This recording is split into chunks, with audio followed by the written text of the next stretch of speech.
Guys, you want to know a secret? We're gonna do us a podcast! On a podcast! I can't believe it's not podcasting. Oh my gosh, is that gonna be the title of this episode? I can't believe it's not podcasting. Now this is podcasting. And we need a nap. But, first of all, snow sucks. Just want to say that. Is so true. Snow sucks. Yeah, I don't like snow. I dislike the snow. And we live in a place that doesn't snow often, but when it snows, it's gonna ruin your day. Like, people take snow very seriously here in Alabama. It's because if you even think it's about to snow, it means the roads have already frozen over. yeah, it's like if you hear snow in the forecast, it's too late. You're already dead. If James Spann mentions it's cold and touches his suspenders in a waxing gibbous moon, there is already 4 inches of ice on our road. Have you seen the stop sign to the road next to us? No. It got hit twice. Okay, Really? Once coming from the front and once from the side, so it's leaning over on the ground, but the stop sign part is wrapped around. It looks like a big old lollipop just laying on the ground. I still remember when that time it snowed and Josh's car just, he didn't even drive into it, the car just slid into the snow and towards the stop sign and we couldn't stop it, so we were all just screaming as we're slowly approaching the stop sign. The reason we bring up snow is... It's because I'm sick. You done? Of snow. You done? No.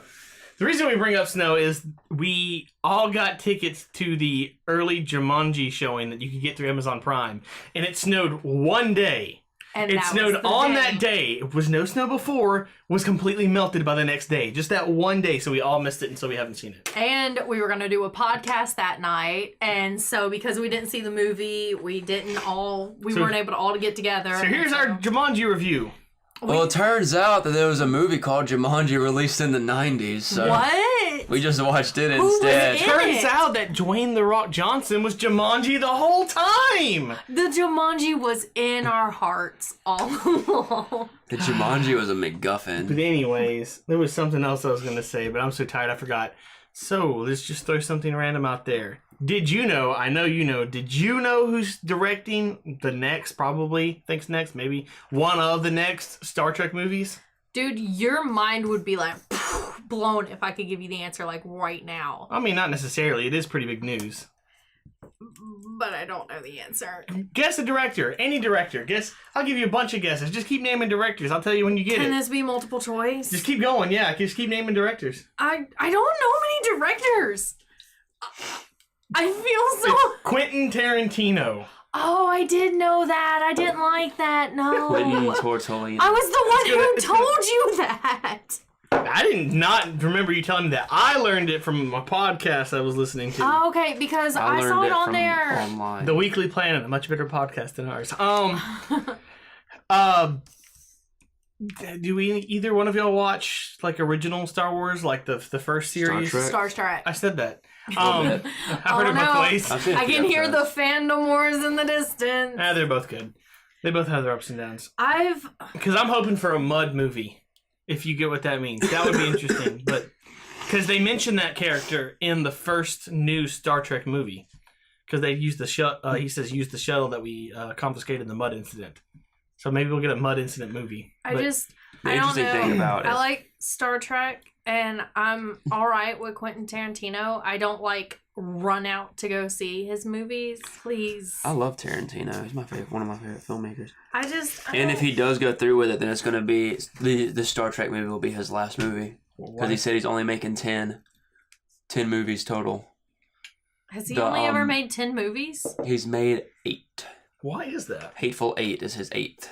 Oh, that's funny. it was His 9th will be this movie that revolves around Charles Manson. because I suck at things. When I was telling someone else about him being the director, I said Star Wars then too, and we thought about just how much we would love a Star Wars Quentin Tarantino movie.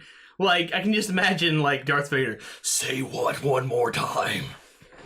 Jesus. See, I think it's an interesting idea. I don't think it's going to be in a movie that follows the main narrative that I would of the assume three. not. It seems like Not it's probably for going to be a R-rated. spin-off Tarantino project if he even decides to direct it. If he just is a writer on it, it's unsure at this point.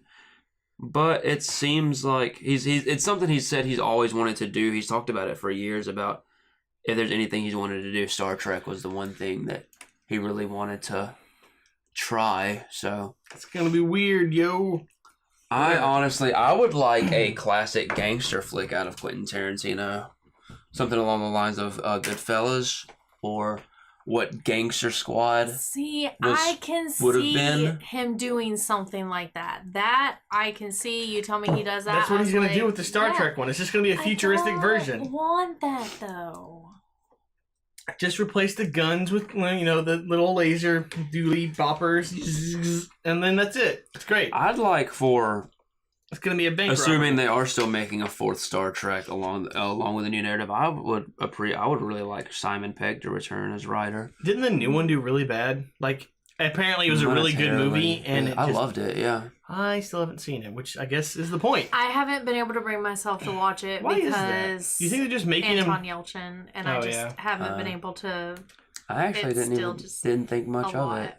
Why did it do so bad? Do you think they're just releasing them too fast? Because I think it was marketing. I'm a huge Star Trek fan, and I didn't go, I need to go see that. I just I missed it too, to be honest, because I missed it coming out. I can tell you exactly when the new Star Wars movie comes out, but the Star Trek movie, I missed it too. It was during the summer. I usually consider myself a bigger Star Trek because I remember when Maggie and I were at the beach last year when it came out. We went to the movies to get out of the heat. And I noticed it was out, and I was like, I didn't even know it was out yet. I saw Pocahontas at the beach. You mean Avatar? In the movies. No, this was the 90s, before James Cameron made people blue. I wanted to see Star Trek Beyond that day. Instead, we watched The Secret Life of Pets. How was that? It's alright. It's alright. I don't really remember much. Yeah, it's probably for the best. That's not a lot I can add to that because, I even looked into it, and it's like, he's going to do a movie. That's the info that I know. I mean, it's pretty recent news, though, and so there'll probably be more on it as it... But there's also things like... a newscast, and there'll be more on it. More on this later. More on this. Ridley Scott's talking about the Alien movies, and it's like, okay, I'm probably going to make more Alien movies, but they're not going to be about aliens. They're going to be about love. No, they're going to be about Fassbenders is what they're going to be about. I'm not upset with that. I think he said it's going to be more about the dangers of AI. Cause we're going to recast all the xenomorphs. Are you going to recast it? There is more... Well, they already did. There's not a queen anymore. Fassbender is now the xenomorph queen. See, okay. Even though I'm pretty sure we saw a queen in the Prometheus, but we all know he had no idea what he was doing when he was making Prometheus. Ridley Scott has no idea what he's doing in general when it comes to these Alien prequels. Everything else, he's fine. Like, all right. I don't know where to go with that. That's it. That's the end of that story. It's all right. I don't know. It makes sense. Alien Covenant establishes that Michael Fassbender created the aliens from scratch. Ish. He found that the engineers had... I guess, I don't know. I need to rewatch the movie. The thing is, though, it was in theaters. My theory is... I still need to see I haven't seen the new one yet. Yeah, spoilers for that, by the way. You should have already seen it. Talking to the audience, not you, but also you since you're here. But also me. I think that the way he made the xenomorphs, the way they were always meant to be made, that's why at the beginning of Prometheus, they made the humans.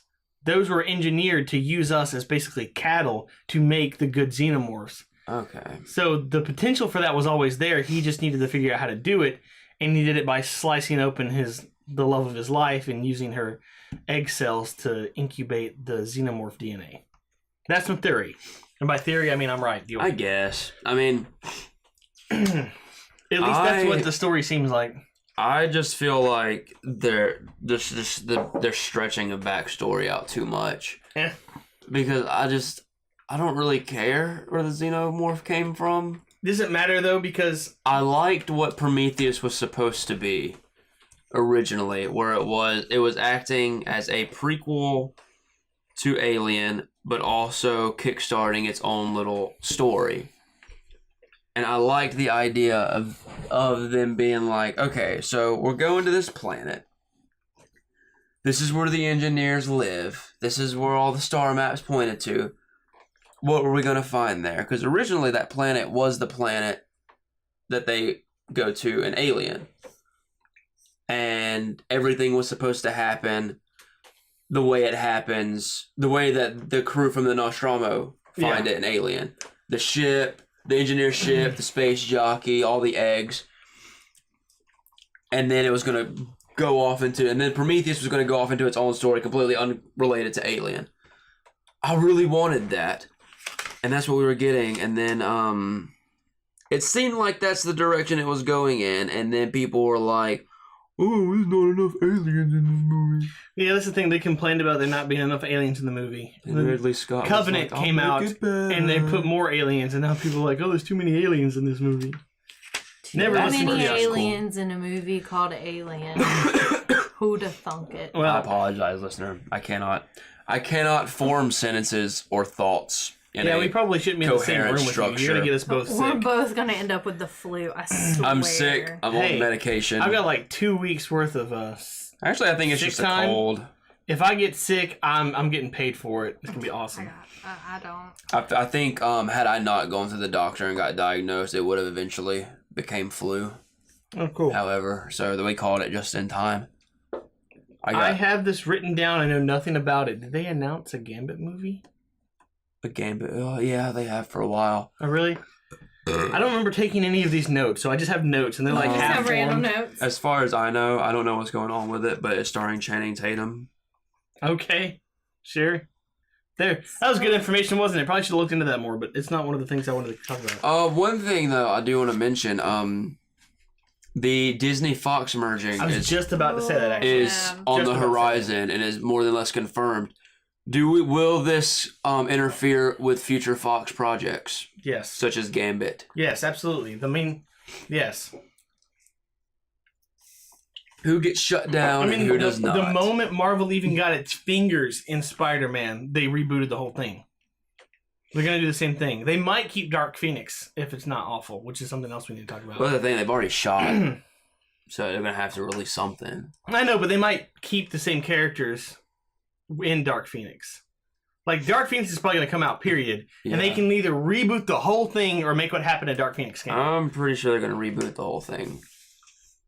It would be really ironic if they actually did make a good Phoenix storyline, and they're like, no, sorry, it didn't happen. Let's remake it. It took us 3 times to get here and do it right. Sorry. I think the X-Men and the Fantastic Four need to be in their own little contained universe and stay out of my Marvel movies. Which Fox wanted to do that originally, but Fantastic Four, the 2015 Fantastic Four, got such poor reception. Yeah, it's almost like they don't know what they're doing, and they need to sell their stuff back.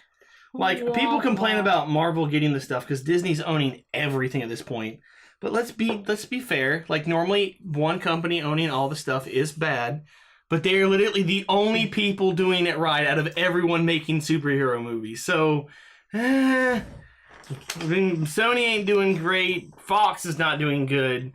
Warner Brothers is not doing good. Well, so. I feel Warner Brothers is finally getting their footing a little bit. Just a bit. It took them a little while, but they're a slow crawl right now. It's like, and I'm rooting. If I'm gonna root for any of the ones, it's like that's not Disney Marvel thing. It's gonna be Warner Brothers. Yeah.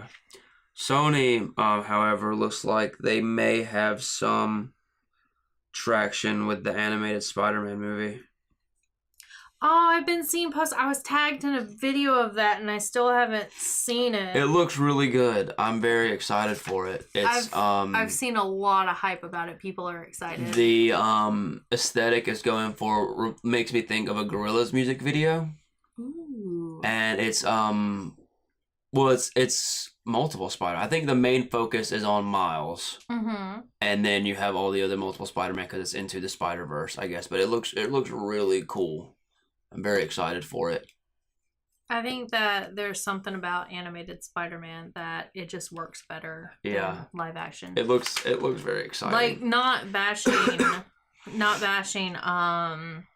the Spider-Man Homecoming. It was a great movie. There's something about Spider-Man that really, I don't know, animated just works with it. Yeah. Because he's such an articulated animated character. Regardless, he's supposed to be very flexible. in comic panels, he's in very flexible positions. So, do you, Lori, know anything about what is it, Battle Angel Alita? It's Alita Battle Angel. I have physically the only thing I saw. Is it, or did they change it? Was They changed it from one to the other. I can't remember. The last time I saw it was Alita Battle Angel. I think you're right. Because they already made the movie once, right? And it was... Whatever way the old movie was, it's in the opposite order now. I can't remember. But my point is, have you seen... They went with the anime eyes. Yeah, I've seen pictures of it. And apparently she's like an AI or something like that. She's an android. Yeah, android. That's the word I was going for. And The anime eyes disturbed me.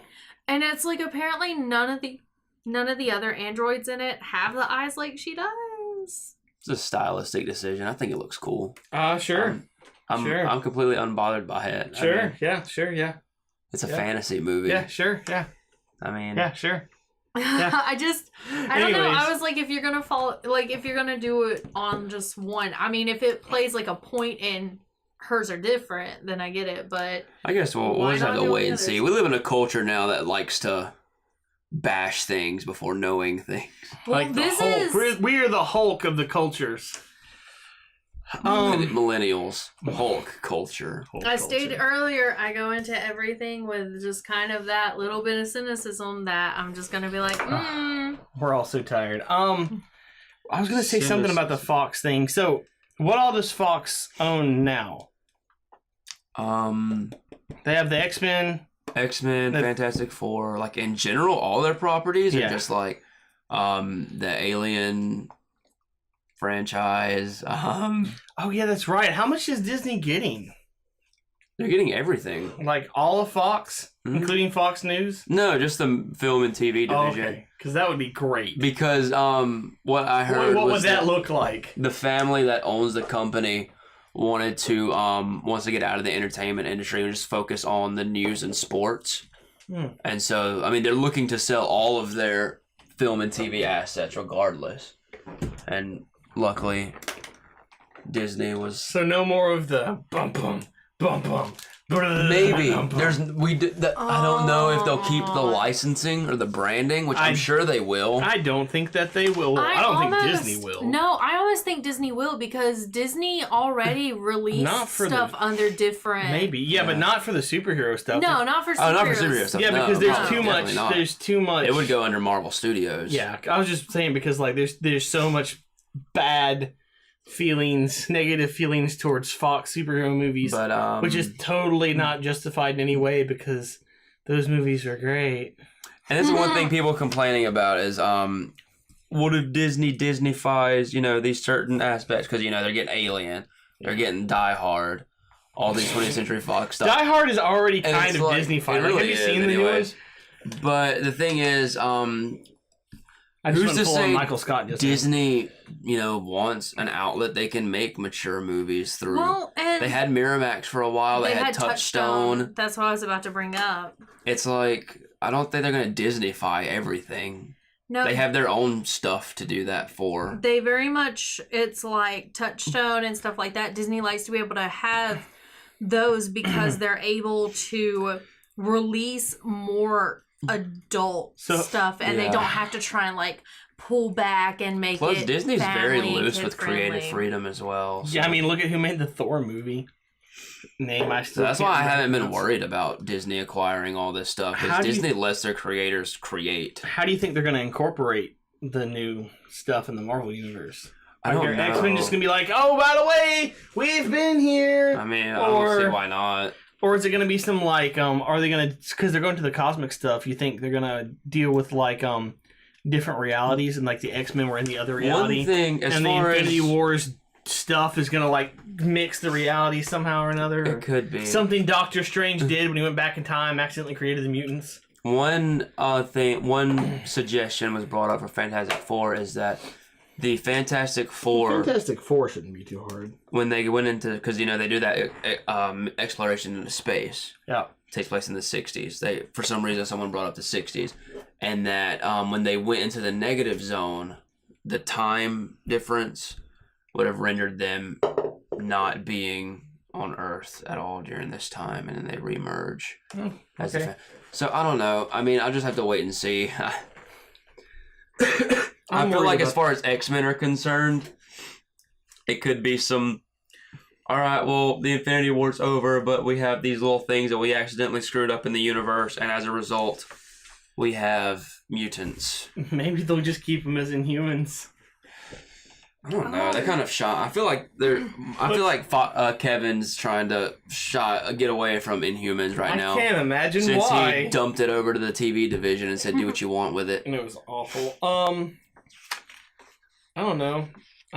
I'm so worried. Do you think Because the X-Men movies, X-Men is so overcrowded, it messes up its own movies. This is such an easy problem to fix, though. Again, don't make them.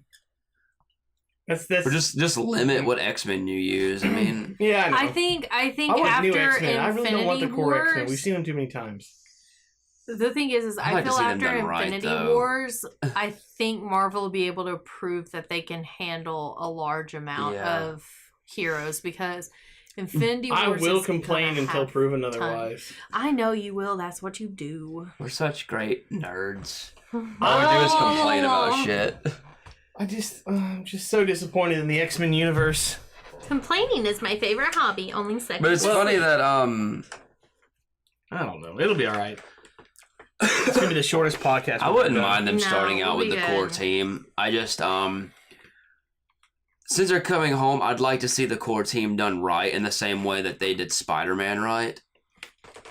Because I know, like when Sony and Marvel announced that deal and they were bringing Spider-Man into the Marvel universe, a lot of people were wanting Miles. Like, oh, we want Miles. We've seen Peter Parker too many times. I want to see Peter Parker done right. Well, First. but you know, the people have a point. I mean, it's like, you know, we've been given, oh, here's Peter Parker. Oh, now here's Peter Parker. Well, yeah. Now here's Peter Parker. How did you feel about the new Spider-Man movies? I love the Or new movie. Spider-Man. Because Paul hates the new Spider-Man. Really? Yeah. Why? I don't know. Because he does. I love it. He says he's too young and quippy. That's his character. It It's didn't Peter used to- Parker. It didn't used to be that way. Yeah, He but they is finally modern day. It's been that finally way- got a young actor to Yeah, but play it's him. been that way since Drake Bell's Spider-Man. Mm. Because, I I mean, like like it. the old Spider-Man cartoons, like even in the first movie, he was in high school for like 3 seconds, and then the whole thing was him in college. Yeah. Well, I not like in seeing college. Spider-Man in high school. Well, I feel like Marvel's got him now. They can kind of take their time. I just and don't want them to recast so we don't have to go through the whole with great power comes great responsibility That's the speech thing, is that done they're a fourth already- time. They're already setting up Miles in the Marvel Cinematic Universe. So, I mean, that's probably not a bad idea so since everyone's about to die, including Spider-Man. Spider-Man. I'm not gonna stay Spider-Man. dead. Oh, I love. I him. heard a Uh-oh, theory he's that gone. the reason, and I kind of like it just because it involves people I don't like dying. That the reason Tony Stark is so angsty in the trailer is because he's in Doctor Strange's house thing, and you see the cell phone, but maybe he's trying to use it and he can't because like Doctor Strange's house is really weird. It could technically be in a different dimension if he doesn't get. The theory is he doesn't get cell service in there, and so Pepper is trying to call him and can't get a hold of him. So she gets in the Hulkbuster and tries to save Peter Parker herself and ends up dying. Mm. And that's why he's so angsty. And I am all for Gwyneth Paltrow dying. Pepper Potts too. Jesus, that just went dark. I'm over here just doodling a heart while you go on your rant, and then You know what? It's funny that I was not phased at all by that. Yeah, you know me too well. I'm just grumpy because she's constantly insulting superhero movies, and then suddenly, oh hey, my company's doing bad. Put me back in. I need some money. Gwyneth Paltrow. I need to stay out. They kill off Space Merle, but they're bringing Pepper Potts back. I watched Guardians 2 again today. But oh, I need to rewatch. It was so it emotional. again. I love it. would. I still feel like it had some issues, but other than that, see. Well, I this- feel everything's gonna have issues when you I get feel to like part they half. tried to defuse the serious moments too much, to the point that it kind of it went way too far off. Instead of it like taking a serious moment down, it just negated it completely. I But that's off subject.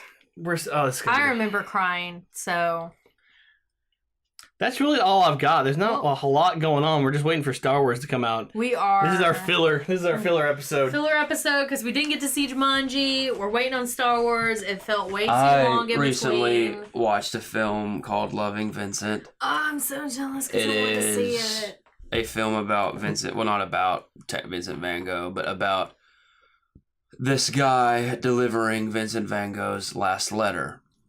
And getting wrapped up in the mystery surrounding Vincent Van Gogh's death.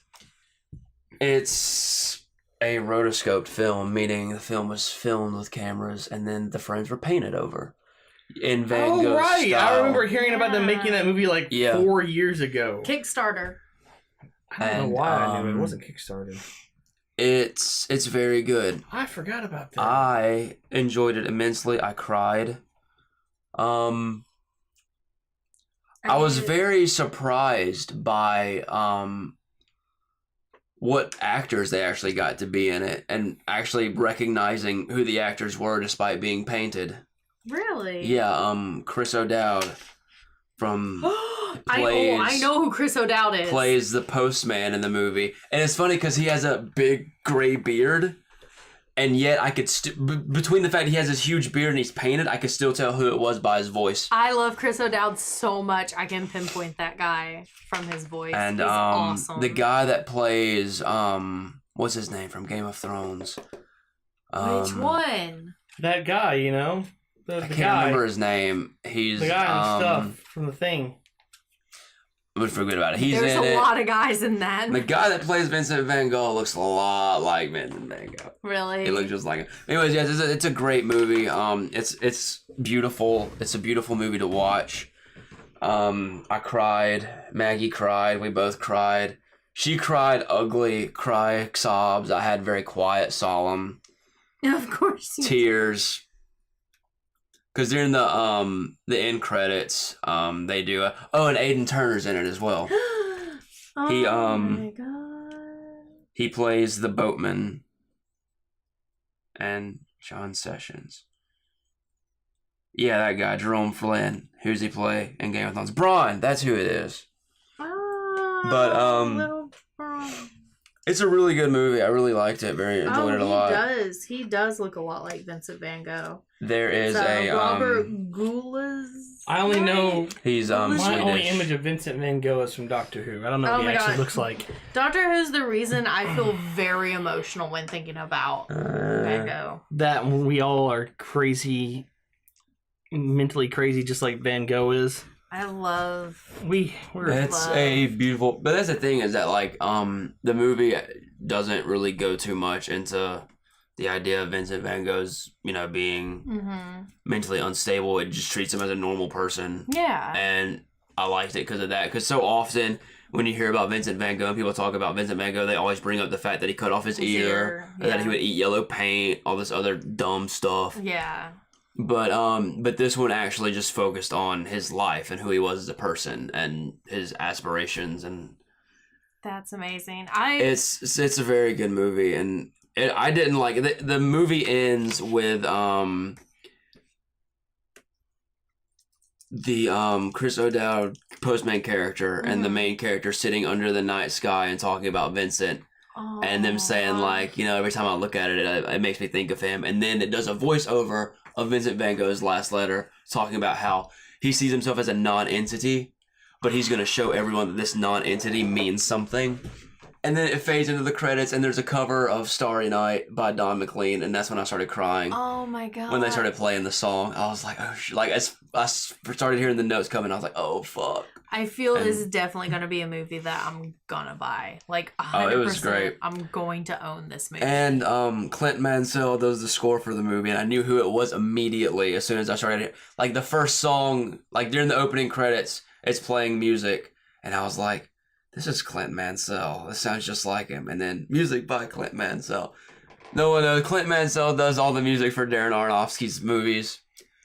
I find his music. He just keeps naming people I don't know. I find his music very moving. His music touches my soul dug into emotionally. a deeper hole.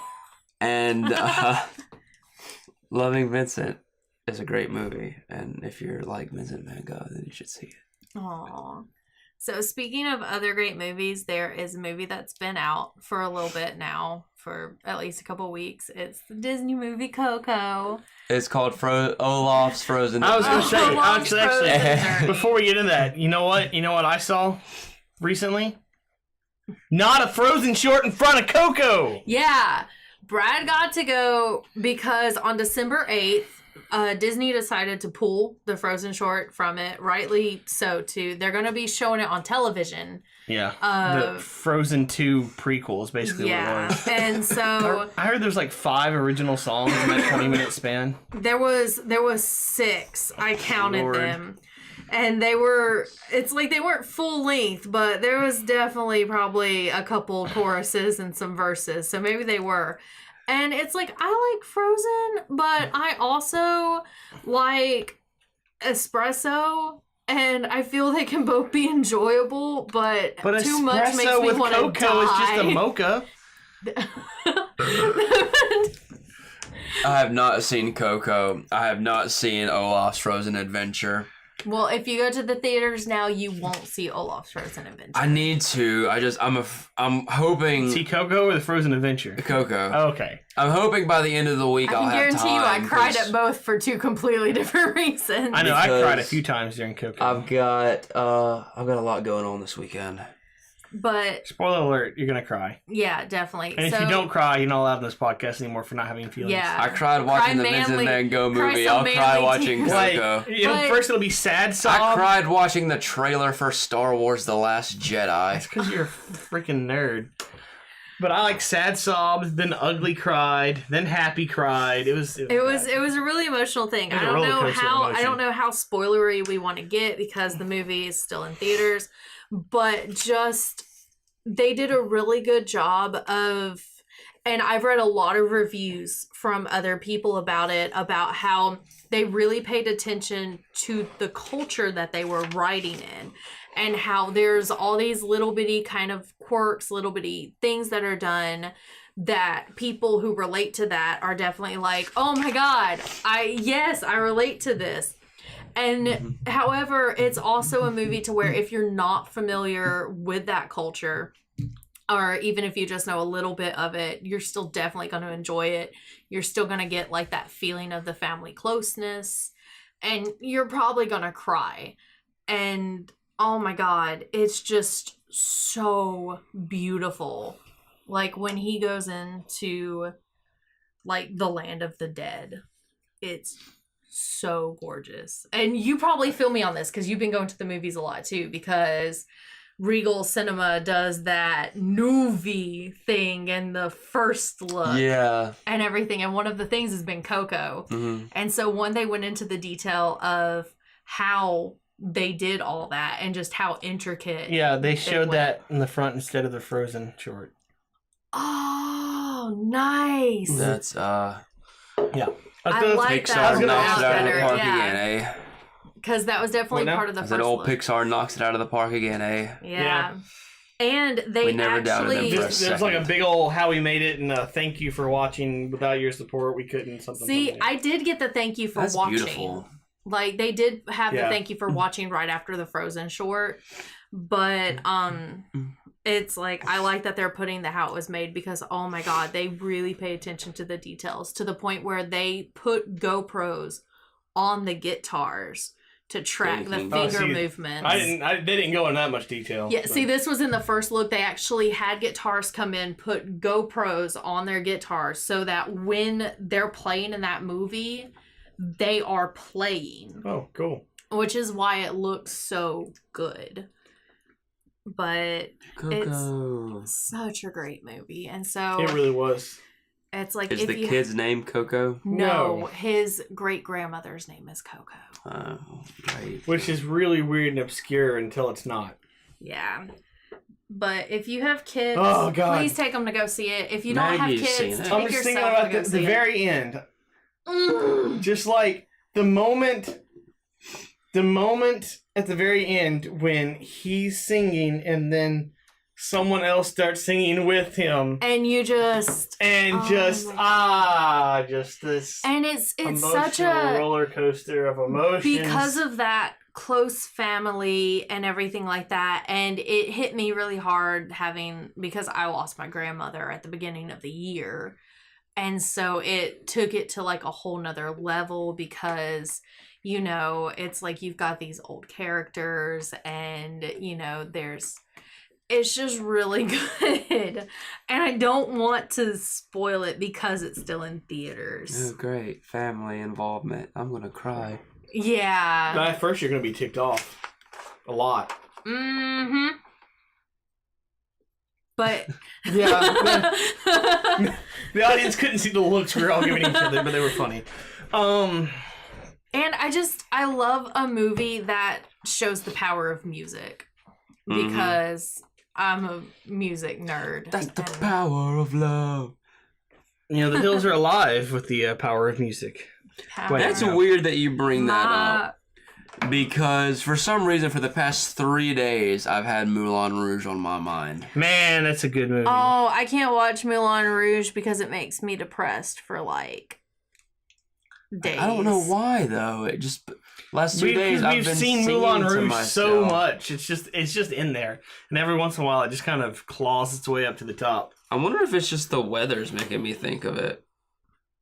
Okay. I don't know why. Blame the weather. Was there a scene of snow causing them to not be able to go see Jumanji in that movie? I think what it is that would have been weirdly specific. This movie relates to me in a very oddly specific way. The night we sort of started dating, I guess, we were out in the freezing cold for almost like half a night, freezing to death. Then the day after, I can't remember the day after that, we hung out and watched Moulin Rouge. So I think now I associate very cold weather with Moulin Rouge. See, I should do that because last time it snowed, me and Alicia got snowed in and we watched MoulinRouge. That's so weird. But I don't watch Moulin Rouge. You don't just casually watch Moulin Rouge? I wasn't prepared for it, but I have these movies on my phone. Yeah. Just in case. I love that movie, but it just, oh my god. Let's go to that. This segment called What Movies Does Brad Have on His Phone? It's a new segment about Brad's phone. You can only do this once because they don't change. On it now. I've got Captain America, Thor, Avengers, Frozen, Moulin Rouge, and the Lego Movie. Why do you have Frozen on there? And about, because musicals really pass the time. Because he likes Frozen. And I have about 8 episodes of Critical Role. Frozen's a good movie. For the first time in forever. And I feel I would have enjoyed the Frozen short is gone. I feel I would have enjoyed the Frozen short too if my face hadn't been beaten into Frozen for the past several years. How many Disney movies did everyone miss because they didn't market it because Frozen? Zootopia. Big Hero 6. No, Zootopia did very well. Yes, but that's because of the furries. Marketing. It's like they didn't. Zootopia was huge. Zootopia was like the top 5 highest grossing movies of that year. But I didn't watch it until way later. Do people still talk about it now? No. Maybe. They put a Zootopia short in front of Coco? Did you get Zootopia? No, they've made worse Zootopia things since snowman. Zootopia comes out. And Zootopia furry comics, Zootopia. Big Hero 6. Which was a great movie. Yeah, Big Hero 6 really went under the radar. No, I just watched Sing. I loved Sing. It was pretty good. Taran's voice. Sing.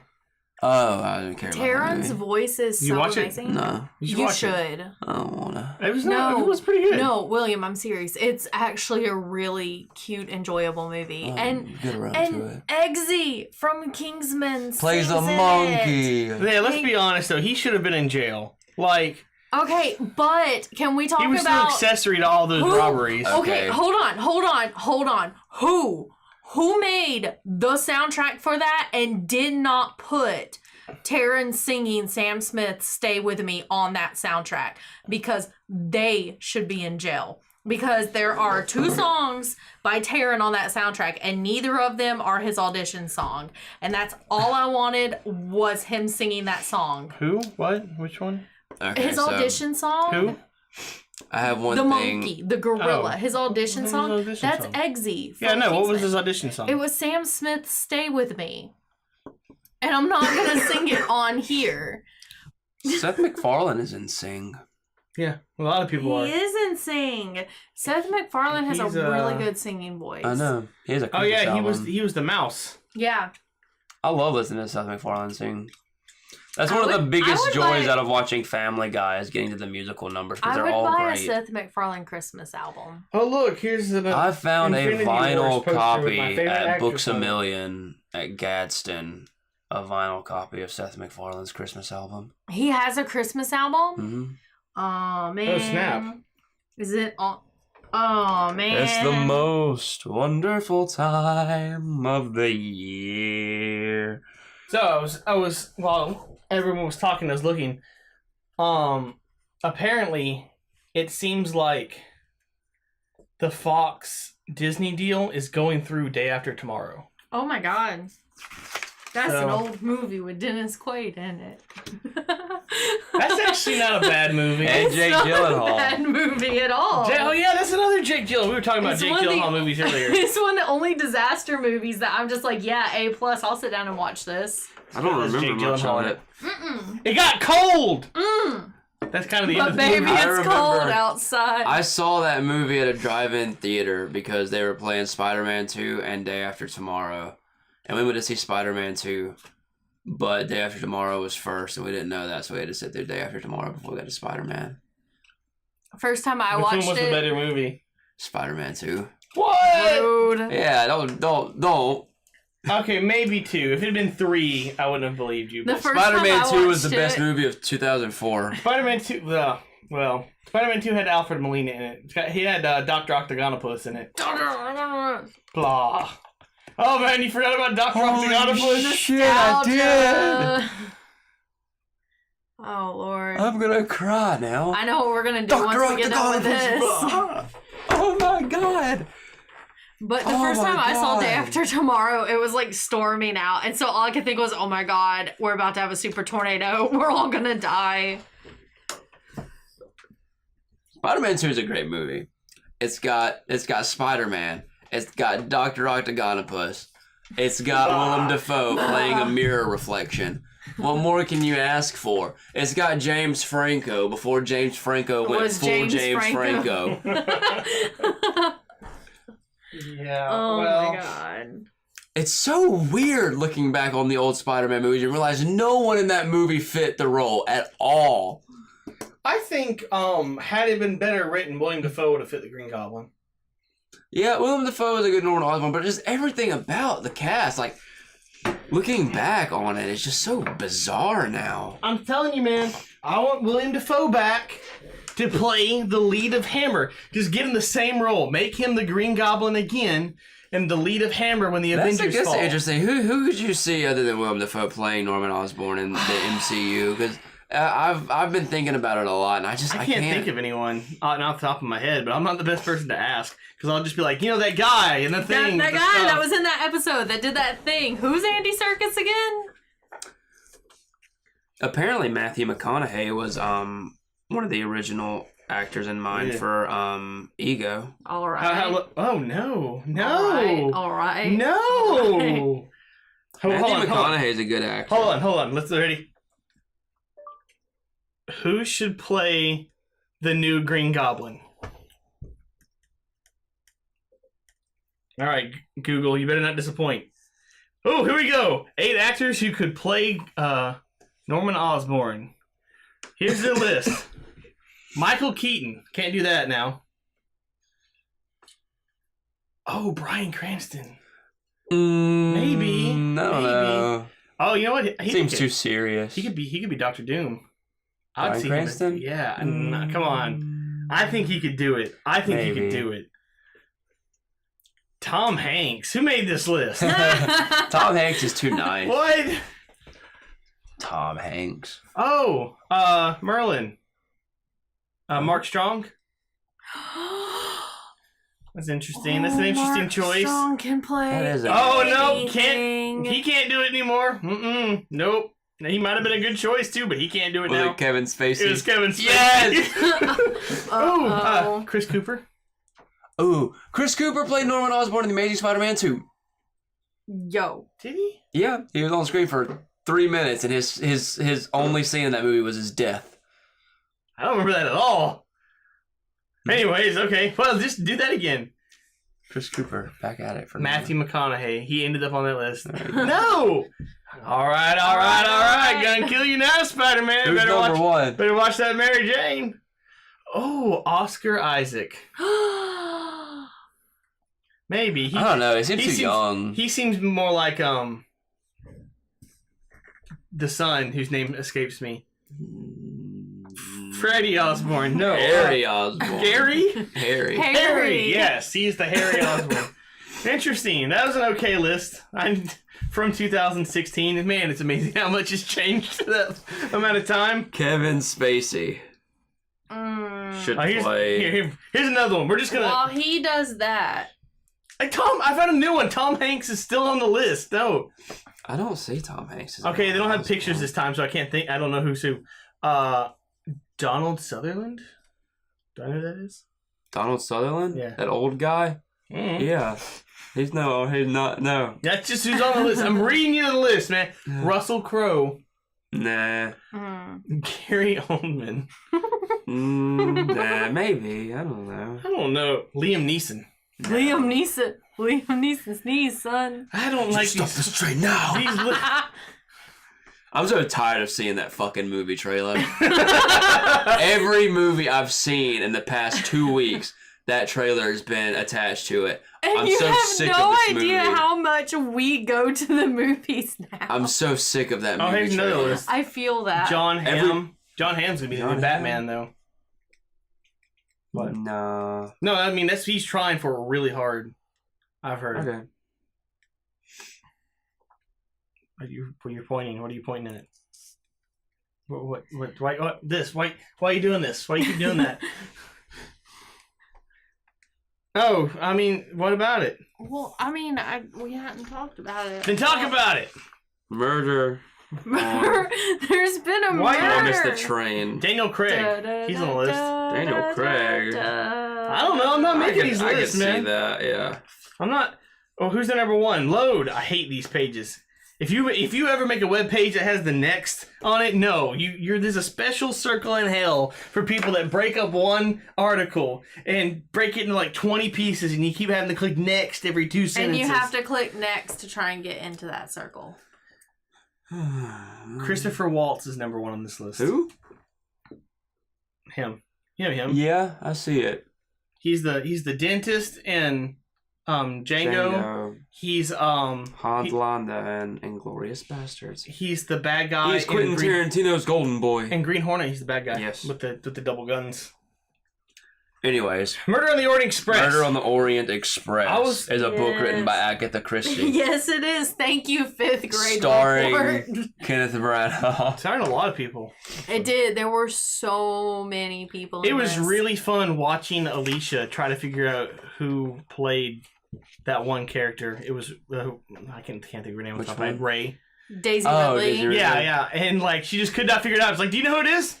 There's one scene in You the gonna tell movie. me? Nope. Aaron Burr was in that movie too. One thing that bothers me Actually, about you know that movie. what? I take it back. That wasn't that character. I think she's the one that did that to me. She figured it out first. I'm thinking of someone else in that movie. I don't remember. I remember nothing about that movie. I was so sleep deprived. I was it weirded me out. There's this one scene where Daisy Ridley and Kenneth Branagh's character. How do you say the main character's name? Hercule Perot. Perot. I know. Perot. He Perot. basically It's Perry. and Perot. he ended his name like Hercule. Like Hercule, yes, Hercule he Perot. never did like the. When he's talking to her outside of the train in the snow and it cuts back and forth to them, it was so jarring because his face is creased and you can see lines, and then Daisy Ridley's face is just smooth and it looks fake.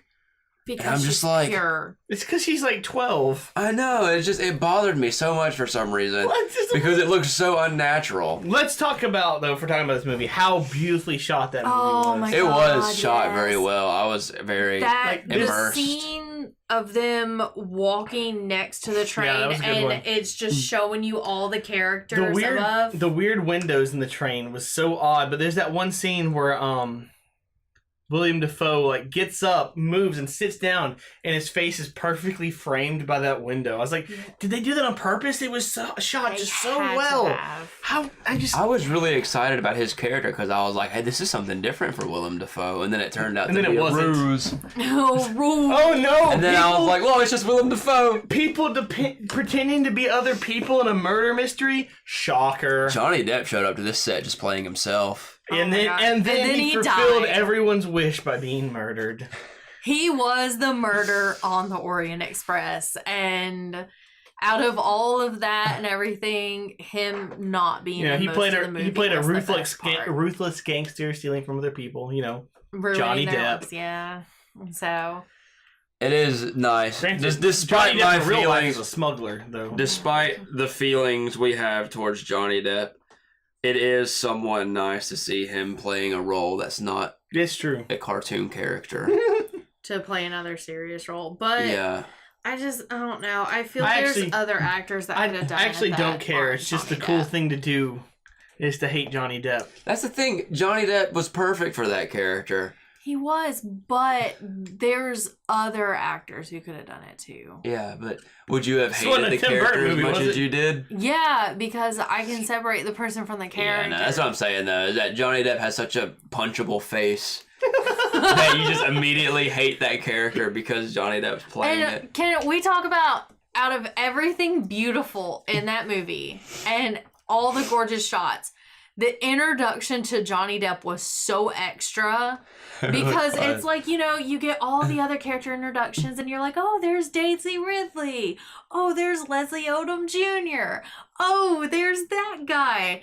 And then here's this massive long pan to this guy in the long jacket. Yeah. Oh, I bet it's Johnny Depp.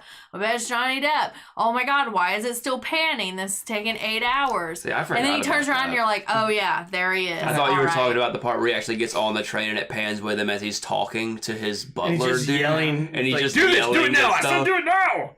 And he That's just how he talks. complains about the dogs and stuff. I don't remember. But no, it's That's just actually hilarious that when he sees the dogs, he says something about him hating dogs and the dogs being on the train, considering the fact he got in trouble for smuggling dogs into Australia.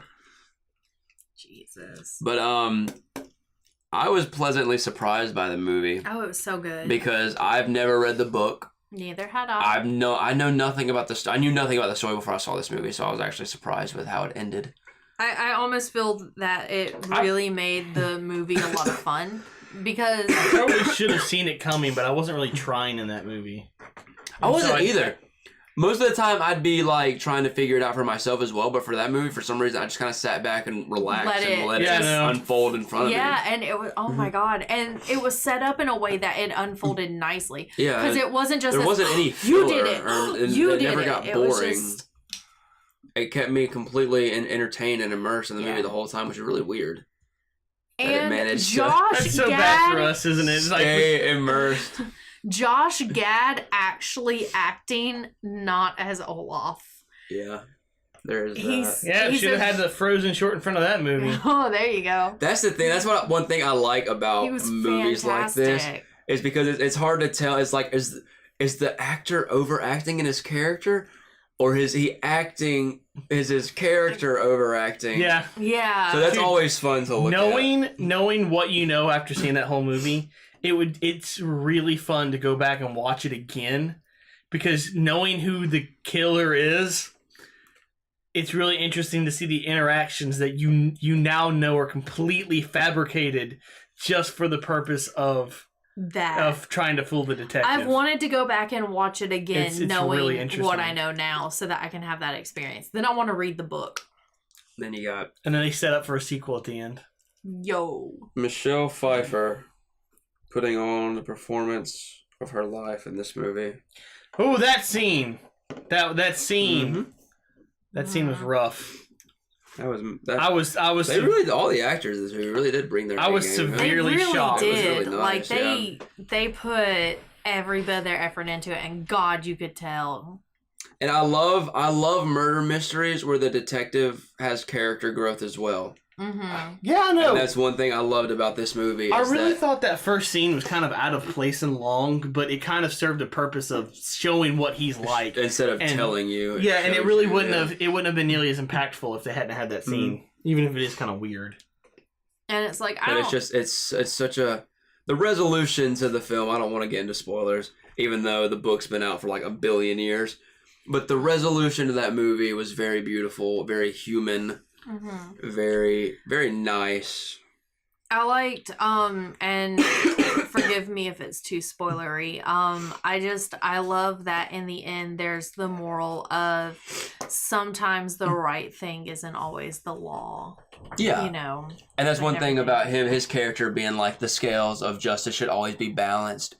And, him trying to judge this case that's coming from unbalanced justice as well is where it got interesting for me when I realized that that's where his character was struggling with all of this was because he's looking unbalanced justice in the face, and he's either I can balance it by doing nothing or I can keep it unbalanced by sticking to my principles, which wouldn't solve the problem anyway. So I have to change. It's really interesting because, Mom actually reads the books. And she told me it was different in that book.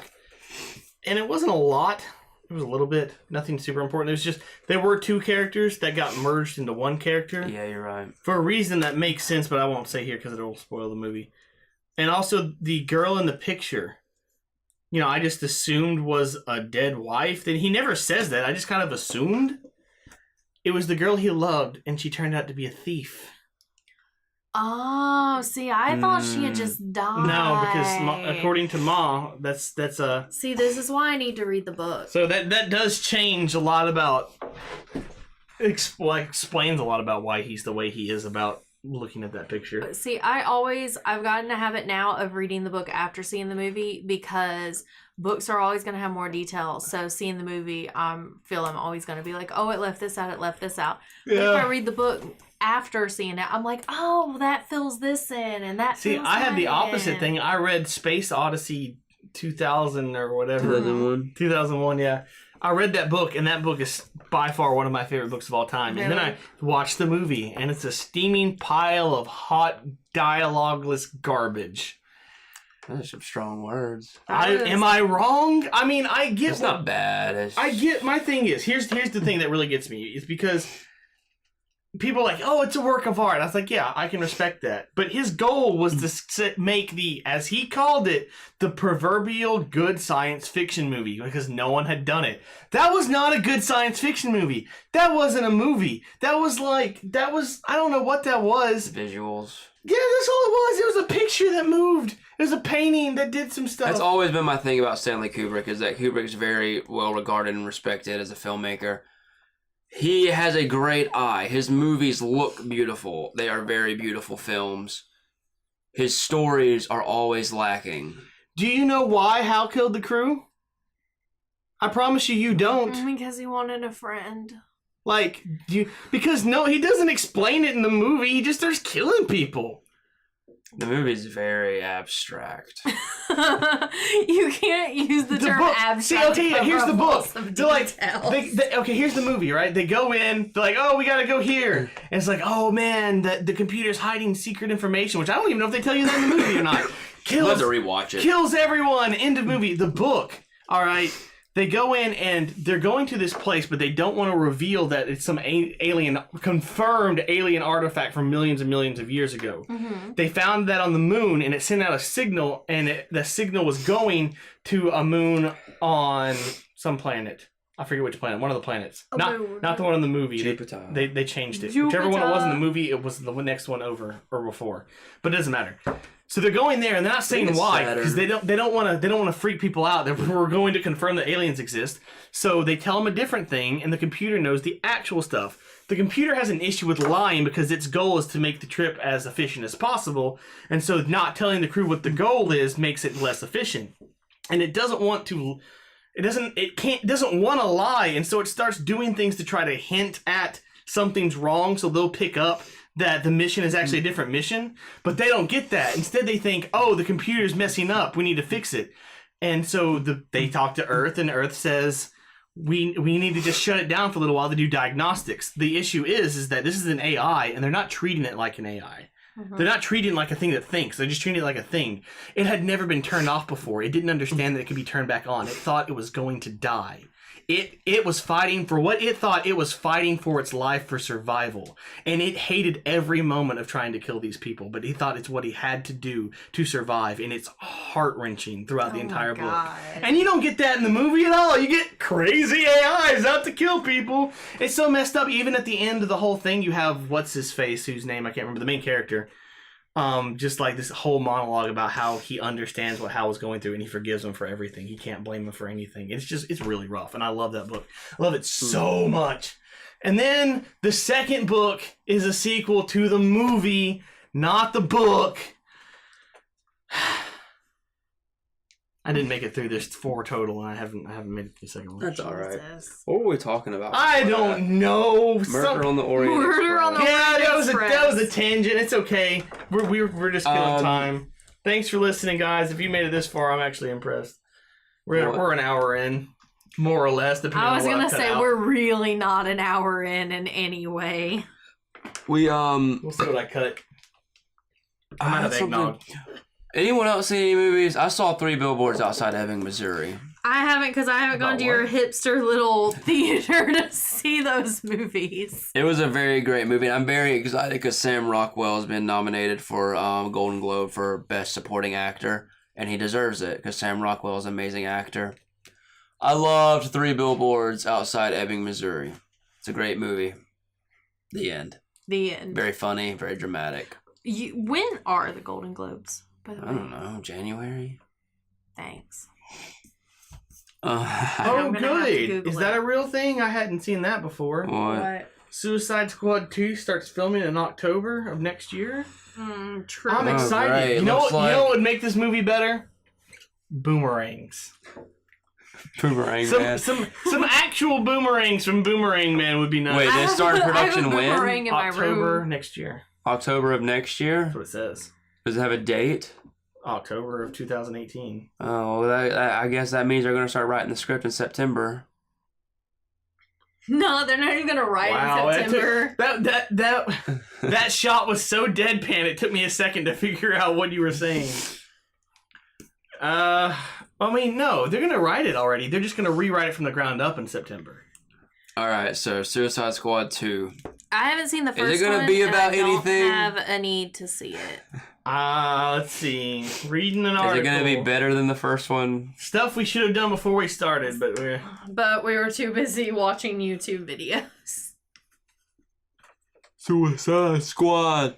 For some reason, when I think of Suicide Squad now, I think of that beach trip that me and Maggie went on last year. Oh my god. Because Rick Ross released Purple Lamborghini, which was a song written for that movie. And I listened to it ironically. And I ended up really enjoying it. Oh my god. Never do something ironically because you will end up just doing it. And so that was one of the songs we kept listening to on the way to the beach because we were listening to it ironically.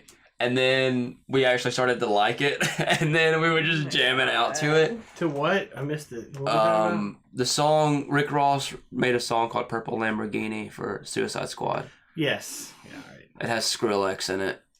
Yeah. Skrillex, is that guy still alive? Has he done anything important since the 2 songs that he made back in 2011? He was in They got popular. Was he really? He was in Sing, wasn't he? Oh, wow. Look, more reasons for me to not want to watch this movie. Please watch it. Didn't he? He was one of the people that auditioned, right? Wasn't he? I don't know. Was it not Sing? I think it was Sing. I hate dubstep. Let me just get that out of the way. Dubstep sucks. Wub. And wub. Oh my god. Seriously, when this should not be making me as jumpy as it is. When dubstep became big in 2011, it pissed me off. You mean 2000 and wub. I hate dubstep. I hate Skrillex. I hate it. Your Korn's dubstep album? It wasn't bad. What's funny is... Korn did a dubstep album? Yeah! I bet it's awful. It wasn't Put bad. that on the list under things I never want to listen to. I used in my to entire listen life. to Skrillex back when Skrillex was from first to last. Wow, good for you. Sonny Moore before he blew out his vocal cords. Because that's why he started doing Skrillex. Womp. It's just dumb. I don't Homeboy like it. could scream beautifully. God, Because I miss everyone- 2008. It became this huge fucking trend, and everybody's like, "Oh, dubstep's so cool." No, it's not. It's stupid. I've written Skrillex like a million times on this piece of paper, just while I've been talking Worst about him. podcast ever. This is... Okay. So... Wait, before you talk about anything This important. is an awful filler episode, but I'm Here- gonna Blame the snow, man. We're gonna let blame it the snow, snowman. let it snow, let it Hey, snow. Snowman! That was that movie Blame the we snow, never went blame and the saw snow, with Michael blame the- Fassbender. Yeah, that's a good thing. Based on that Joe Nesbo book. Maybe it's a good thing we didn't go see that movie. I still. I wanted to see Karen Gillian. Still go see Jumanji when it comes out for all the people who didn't see it in advance. I don't care about that. Hey, I'm moving next week. Yay, moving. I'm moving into my new apartment, everybody. Next week. Yay. Find out his address and send him mail. That's the only way to contact Send me him. letters. It really is, honestly, because Scarlett Johansson can sing. Yeah. really, I'm just watching this video while you guys are talking. because I'm not on social media, and the only way anyone can contact me is through personal email. I keep trying to or tag phone you and number. stuff on Facebook, and it's not working. Because I'm not on Facebook. I and know. so yeah, I'm gonna have to add my address to the I'm thing that- and send fan mail to. No, I'm the admin of the William Bell fan club. They it still up? should. Yeah, Really? Yeah. it was supposed to be deleted, but it never No, did. what it is That's weird is because I did no. send it to delete. Yeah, No, they no. warned me it was going to be deleted. No, what it does is it gives you 14 days. It sets up 14 days to be deleted. Then you have to go back in and finalize the deletion, or else it won't delete. Well, at least that still And exists. please don't do it because me and Brad are admins for it. Okay. And so, even if you contact the William Bell You fan should club, use it you're and act still like I'm not gonna dead. get. You should put a picture of me and say RIP. But I think when you Because I don't think no one that's following that fan club. Even knows who you are. I'm going to boost. No, but I don't hang out or talk to them anymore. I'm not on Facebook or Twitter anymore. I'm dead to the world. But it's like, literally, even if these people added your William Bell fan club, they still would not be in contact with you. They would be in contact with you me and Brad. Brad, yeah. I gave up the social media life. I just got tired of it, man. The social media experience became sour. No, I'm sorry, I wasn't singing. Skrillex was in Coco, wasn't he? Was he in the Battle of the Bands? Oh, was he? And we're back Oh to wow, that researching. sounds awful. It kind of was. Hey, this There movie is wasn't about really- nice Hispanic culture. Here's Skrillex. Here's Skrillex pumping out his diarrhea. Okay, hold on. You cannot tell me his music is not him recording him shitting and then running it through the... Look. Hold on. That was it. Mm. That was That's it. not I bad. knew I saw him in something animated recently. Oh yeah. I just didn't think it was gonna be Coco. So addendum, not saying he's in Coco. So I think he was in Wreck-It Ralph as he well. was in Wreck-It Ralph. I Yes. haven't seen Wreck-It Ralph. When are they making a second one of those? It's They- coming, they're and working it looks on it. awful. Yeah. Well, I mean, it does have lady girl. But it's okay. Sarah Looks Silverstone. Terrible. Silver- From what I Silver- understand, But it's with- okay because there's going to be an 80-minute Frozen short before the 20-minute movie. the only what I know about Wreck-It Ralph is that Ralph and what's her name, that Sarah Silverman, whoever her character's name dating. is, And they then go there's into this the big internet. social They go into media the scandal. internet, Brad. Oh no! The internet, Brad. They make it the rule. The logo 34 for the of their own. movie is an iPhone app. And they Oh, go to the it's internet. Emoji Movie. And they go, I read this on Slash Film. They go to Disney.com in the movie. And they talk to the princesses. And C-3PO shows up and says, hey, we're Disney characters too. It's gonna be dog shit. The movie's gonna suck. I'm not watching it. No, we gotta go see it now. Oh my god, we're gonna do an entire review for this movie. We're recording this podcast live in theater as we watch the We're just start gonna off the carry movie. the I so thought you were gonna say we're recording this podcast live as we watch a screener in Brad's room. Cause I ain't giving them any money. Cause I'm willing. No, but seriously, like they did a I can't remember if it was a set visit or something, but they were talking about the scenes that they were shown to market the movie, and the scene they were shown was Ralph and Sarah Silverman going to Disney.com and communicating with all the Disney princesses and a bunch of other Disney I can see it now. The movie's gonna open. We're gonna and it's get just that so opening cringy. scene, and then we're gonna have the Emoji Movie. No one needs this. This is Emoji Movie level Disney. stupid. Yeah, they want to say This is Disney patting itself on the back. Oh, look at all these. they want to say product Wreck-It placement. Ralph movie. They want to say product placement was in Power Rangers or Jurassic Park. No, product placement is not nearly that. I swear to God, if Ralph turns to the camera and says, "Please consult with an adult before going online," I'm leaving the theater.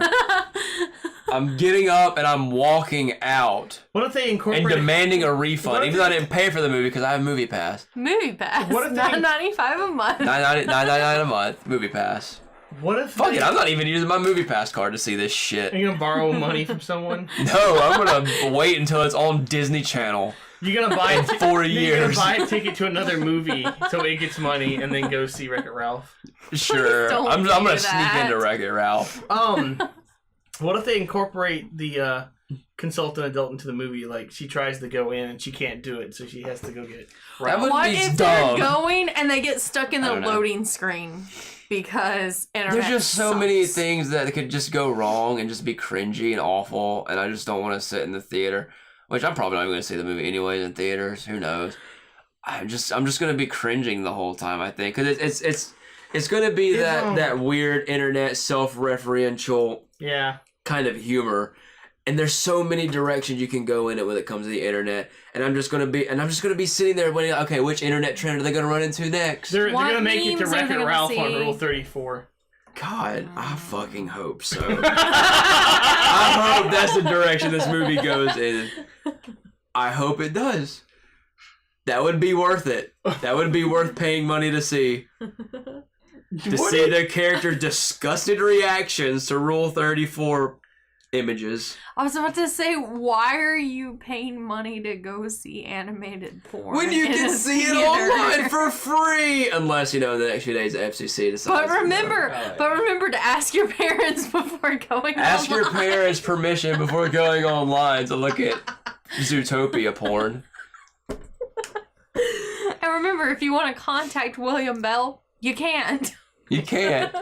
That's gonna be the tag for this time. William Bell, you can't. You You can't. Well, I've kind of ranted a bit about Wreck-It Ralph too. I know it's so upsetting because we're gonna go see Jumanji and your contact info is gonna be roll a 5 or an 8, and it was the best thing ever. And Aw. we can't do it because we didn't get to see We can Jumanji. still do it when we see Jumanji. No, I just ruined it. I can't do it now. do it anyway. That would have been a good one. I'll just cut it out. Just that one line. I'll just be. I was gonna put redacted. I'm gonna redact my own podcast. Well, now we at least have a sound clip of Brad going redacted. Redacted. Hold on. I can do better. Redacted. Redacted. Redacted. Are you gonna spell it? You're just gonna keep doing it. Just have a soundboard. You just go Redacted. Redacted. Anyways, Wreck-It Ralph 2 looks like it's gonna be hot garbage. Stay tuned. a garbage fire.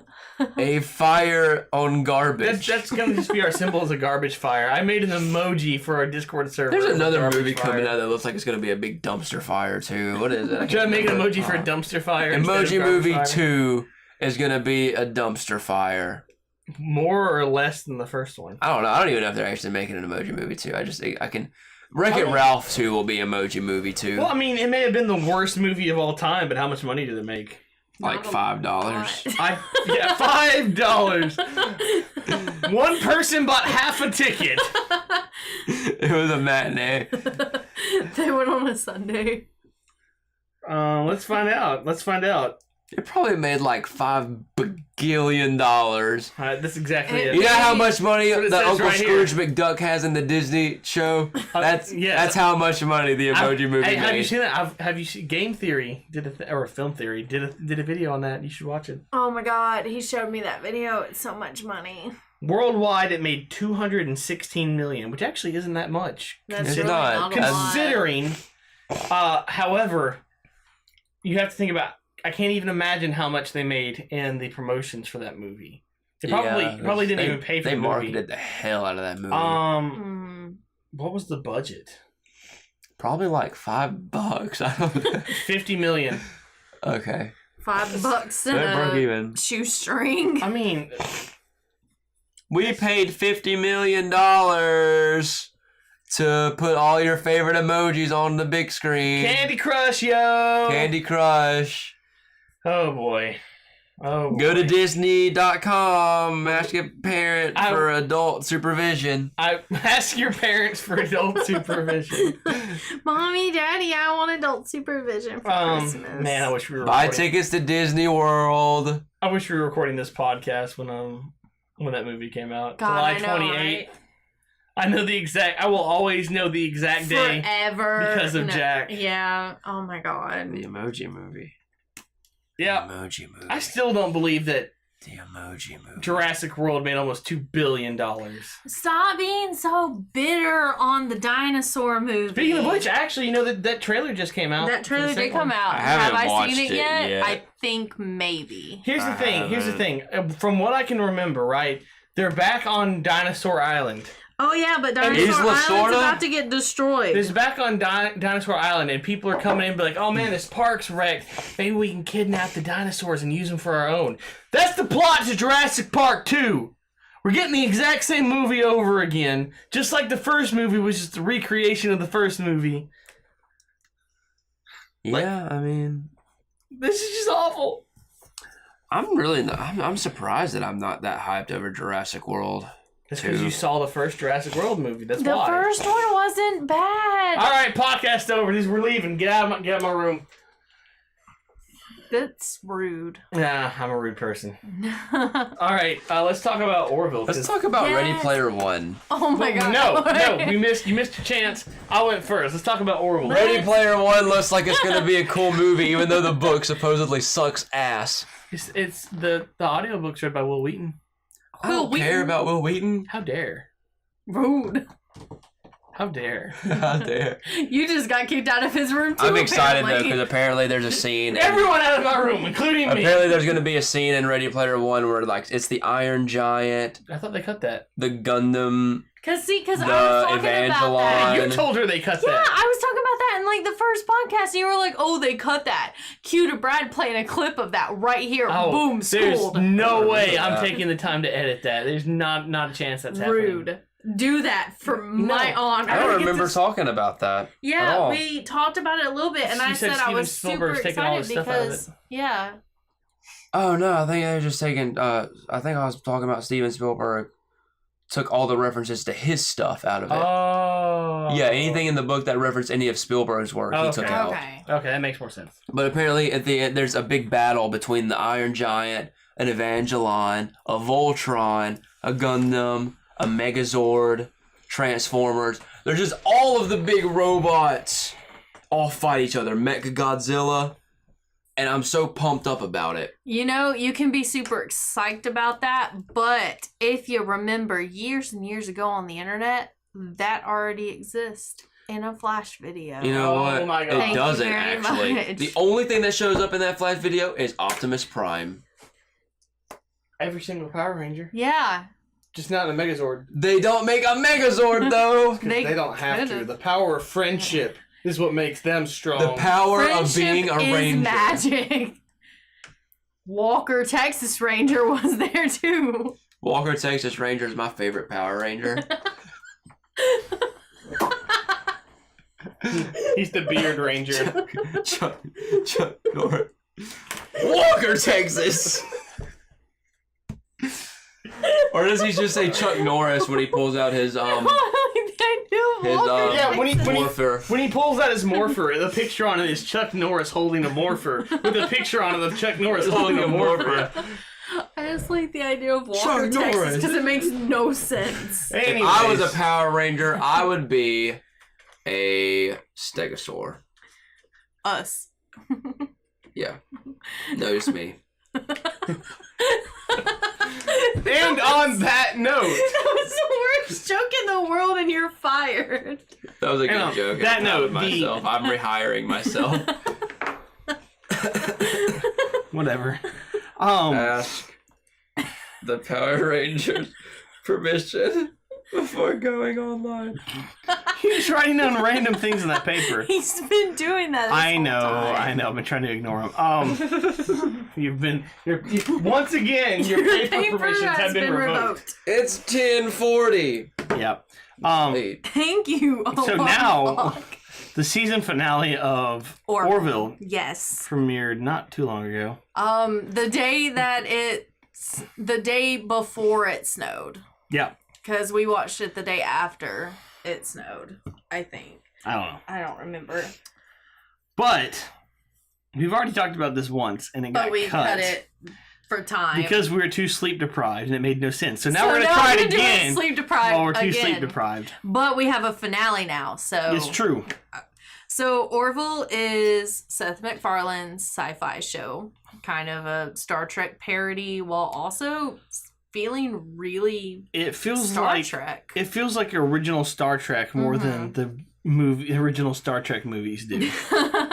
Well, there's Which is also both a good and a bad thing. there's also a lot of people who are turning to Orville instead of Star Trek Discovery, which is not something that I would have expected. I haven't watched any of Star Trek Well, Discovery. CBS did this beautiful thing where you can only get the pilot for free, and the rest is on their streaming service that you have to pay for. Yeah. Yeah. Oh yeah, Lol, wasn't lol, lol. And so a lot of people are not happy about that. I mean, rightfully so, because CBS is a free network on television. I just don't feel like anything CBS has is worth paying. Yeah. But Disney, I could see where they're coming from, but CBS? Nah. so those people and people like me, we have the Orville, which I feel in its own right is very much like a legit sci-fi show. Yeah, it's a very different take. Instead of being dark and gritty, which it can be at times, Yeah. it's more like instead of like everyone is bad and xenophobic, everyone's got almost got like a childlike wonder of the new aliens. Yeah, instead which I feel is very much what Star Trek would be. Yeah. Or anything. You know, are people in that line of Yeah, space exactly. exploration, their responses are what responses would be to space. That being said, there is the one character that is massively racist, but True. against all organic life. Yep. Because he believes that his is better. But, I mean... That's a fun character. So the characters are, we have Captain Ed Mercer, who is Seth MacFarlane's character. There's Commander Kelly Grayson, who plays his ex-wife. Dr. Claire Finn. Mrs. Hawkeye. Mrs. Hawkeye. What? The character she plays in Agents of S.H.I.E.L.D. in the comics is Hawkeye's wife. Huh. Which is what they should have done in the movie instead of random housewife. Nothing against random housewives. See, I hadn't seen Agents of S.H.I.E.L.D. She beats up a Kree, which is impressive. Nice. Then you have Lieutenant Gordon Malloy, Lieutenant Commander Bortis, Lieutenant Alara Katan, Lieutenant John Lamar, and Isaac, the racist robot. I love Alara because they made her the strong feminine character without making her the unnecessarily butch feminine character. And you know with what I mean? they made her super strong but also vulnerable. Yeah, like Take note, Joss Whedon. yeah, like instead of like because Had to throw that hit in there. yeah, it's there's a YouTube channel I watch called Overly Sarcastic Productions, and she talks about that. How normally if you have strong female characters, it's not because they have strength, it's because they have all the attributes that the Male. female characters Yeah. were. Like, instead of making a strong female character, they just changed the name of Gary to Mary and think, oh, I'm done. Perfect, yeah. But Alara's got so many levels to her, and she's definitely one of my favorite characters in the show. She has a whole episode dedicated to her where you discover that she is terrified of fire. And she feels like because of this fear that she's not fit for her job. It's a rough episode. It's a really They're all rough episodes, really. God, this show gets so hard. Like, there's so many different social issues that are tackled, and I personally feel they're tackled in pretty decent ways. Like I can't believe it's on Fox, kind of. I can't believe this is Seth MacFarlane. Well, I mean, I can. If you actually watch, like, Family Guy, it's so much more political than you would initially realize. Yeah, I know it's super political, but it also... It's super political, but it's also targeting that kind of audience because it's the only way you're going to get the political views onto that audience. And so I don't know. I was expecting Family Guy in space, and what I got That's is true, but no. Well, I mean, a family in he's space. doing the same. He's doing the same thing, but he's just targeting the audience of that kind of thing. Mm-hmm. So, a few episodes I wrote down because, like I said, pretty much every single episode's got some sort of hard-hitting moral in it. But I think some of the bigger episodes, especially the most discussed episode, I feel, is the gender episode. I didn't even write down the title of the episode, but... Gender Fender. That's It's the name of the episode. It's the gender episode. It's definitely the one that's been... About a Girl is the name of the episode. About a Girl. Is that it? Thank you. So in this episode, you learn a bit more about Lieutenant Commander Bordis and his alien race. They are all males. Which, for starters, let's just bring up the fact that we have a very prominent same-sex couple that is not the butt of a joke. Yeah, it's true. It's a natural, healthy relationship that's portrayed on the show. Well, but it's portrayed on the show as just, they're a couple. It's a natural, realistic relationship, I feel. Yeah. Because they do have their issues, that are very realistic in the kind of profession he's in. Yeah, and you really see those issues in this episode. But they have a child, and the child is a girl. And this is clearly the worst thing that could possibly happen on this planet. And so the normal thing that they do on this planet is do a sex change. And that seems like no issues to his alien race, but everyone else on the, ship is like completely different, cultures, different beliefs. It's not only a gender equality kind of episode, but it's also a consent kind of episode of whether or not you have the right to change a baby's gender because it doesn't know. Yeah. I hadn't thought about that. And so the entire episode there's a whole scene that's just built on the strength of women. And it's a good scene. God, I love that scene. It's a very good scene. I almost cry thinking about it because it's one of those episodes, it could have been handled so wrong. Yeah. So wrong. In that same kind of vein, one of the things that kind of gets on my nerves, just because they bring it up so often, is how often what's her name? The strong girl, Alara. They're like every other episode they bring up her trying to date someone. Yeah. And how and it makes sense how all the guys are turned off by her being too strong. Yeah. Which I totally get. They really need an episode on that instead of just like I wonder if that's the episode Fox cut. Maybe. Well, and the thing is they didn't cut it. They moved it to the next season. It's going to be episode 1 of the next season. Whatever. See, I don't know. Every time that they bring that up and everything, I just get this deep feel of Kaylee from Firefly. Which I know I just bashed Joss Whedon and now I'm nostalging over one of his shows. But I don't know. It just gives me that feel of Kaylee. I also think I said this last time when we cut it. I think it's funny because she's just like, was like, guys don't like me because it what's the word I'm looking for? Intimidate. It intimidates them because it makes them feel less masculine. It emasculates them. Is that the word? And it's so funny. It's like, I don't relate to that. I've never felt masculine in my life. Like, not an issue for me. Bring it. No issue. Alara.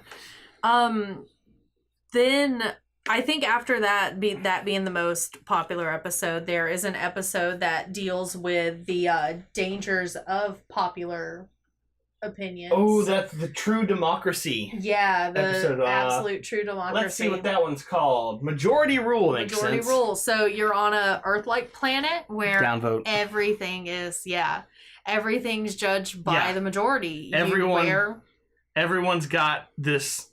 What do they call them? Buttons on there. Yeah, it's like this pin, and you can vote up or vote down. And if you get voted down enough, you get put on trial. And if you get even more downvotes, they lobotomize you. Yeah, and that is how the True Democracy works. And it also brings in a lot of discrimination because places will stop serving you after a few, and you have no way to recover. And people are just downvoting because he looks funny. I haven't listened to what the debate actually is. And it's like there was one chick who they wouldn't serve her coffee because she had a certain amount, and she's like, "This is stuff I did when I was 17." And everything, and you can't take it back. And what I think is really interesting is when the one guy's on tour to try to get people to stop downvoting him. Mm-hmm. And he's like, but I really am sorry. It's like, they don't care if you're sorry. You just need to go out there and please them. Like, play an instrument, pet a puppy. He didn't have a lawyer. He had a publicist. Yes. It's like lawyer isn't even a thing that exists on their planet. They don't have a judicial system. That's right. It was talk shows and a publicist. It's terrifying. Which actually the thing is, though, is like, that's almost how it is now anyways. Yeah.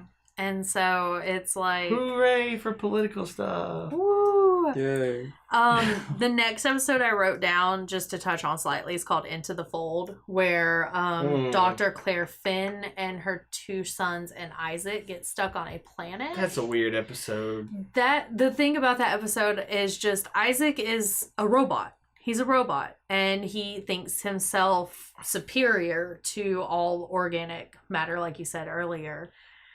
And you see humanity in him. Yeah, it's really interesting because you're seeing the way they do it. It's a very classic way of doing this kind of thing. You're seeing the dynamic of this family, and it's more intense because the show's making you see it through someone that doesn't understand it. Yeah. So he's learning as the viewer is learning. It's actually really cliche because it's done so much, but they did it really well on that. They did. They handled it so well, and at the end, it's like he takes her hand just because he knows that's it helps. a reassuring gesture. It makes me wonder what's the difference between having emotions and emulating them because you know you're supposed to have them. Like, is there a difference? Yeah, it's which like technically there sort of is, but it's still interesting. I already touched on Firestorm, which was the episode where Alara was trying to prove herself.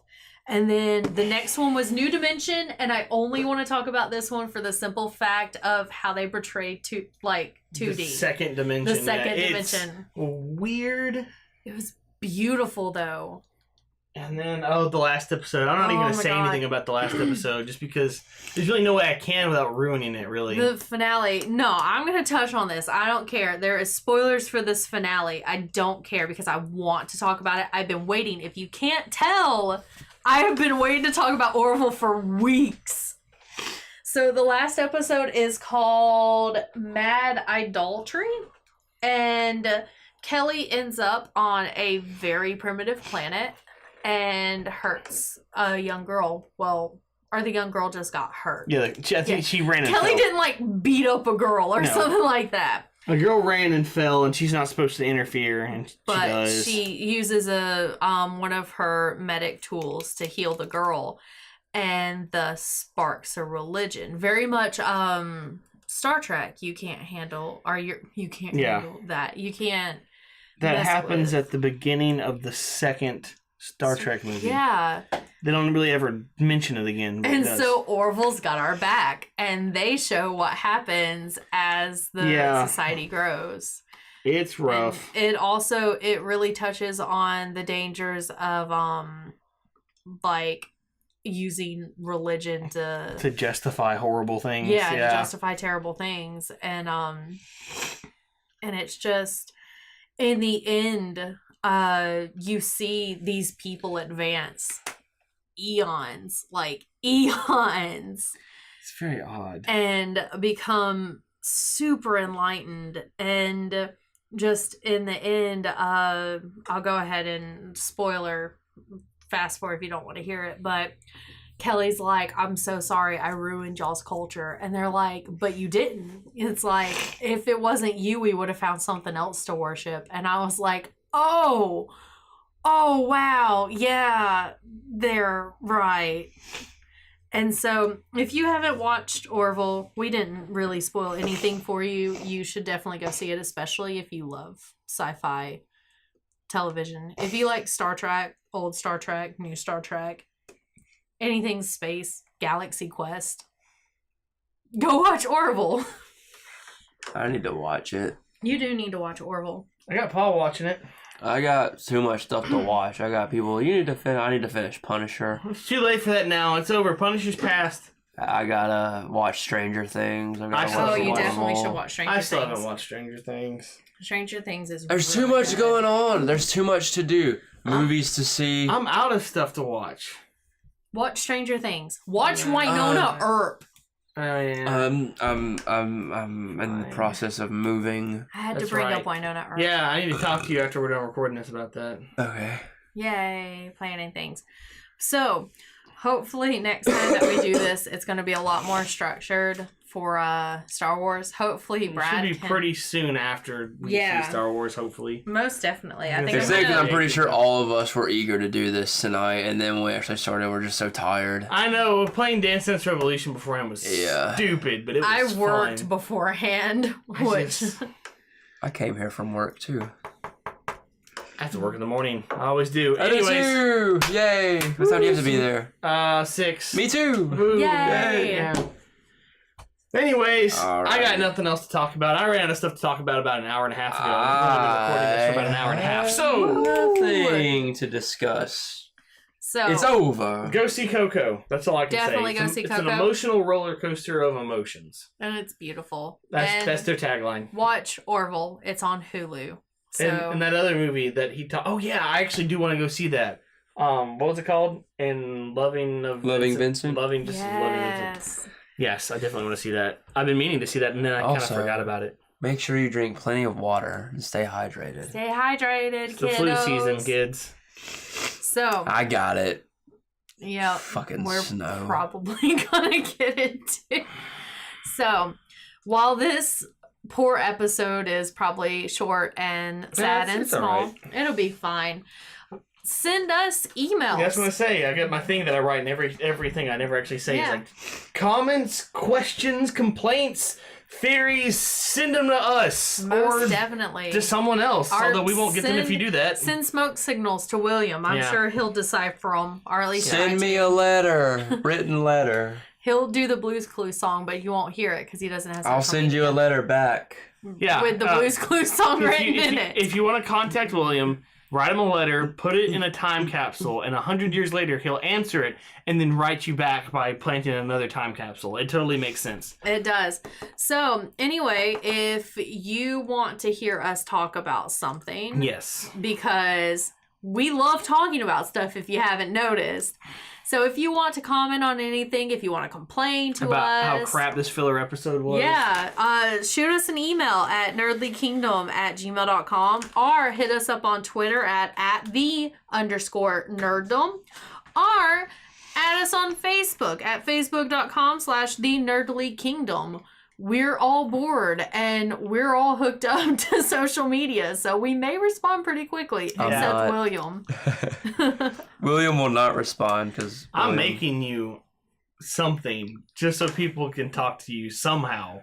Why? Because I said so, son. You're can taking all the mystery away. The from only who way I you can am. talk to William is by sending us an I'll email create- and he'll respond to it on this I podcast. can create a little group and they can only talk to you in the Facebook group.